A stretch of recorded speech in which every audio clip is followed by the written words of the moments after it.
L'un des pièges les plus sournois et les plus sources de souffrance dans nos relations, c'est un mécanisme qu'on adopte très souvent sans conscience, c'est la suradaptation.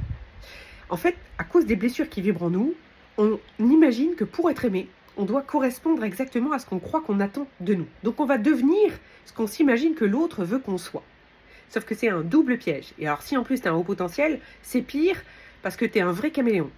Le premier écueil de ce piège, c'est qu'en fait, tu te coupes de toutes tes singularités. Donc en essayant d'être aimé, tu vas l'être de moins en moins parce que tu perds toutes tes couleurs et tu deviens fade.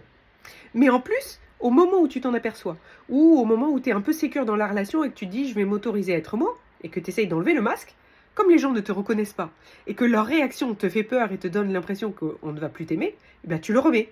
Donc, tu es coincé là-dedans. Tu vois le schéma. Le secret, c'est d'aller réparer tes blessures qui t'amènent sans arrêt à vouloir plaire pour être aimé. Et comme par magie, tu vas t'apercevoir, moins tu cherches à être aimé et plus tu l'es. Mais en plus, tu l'es vraiment pour qui tu es.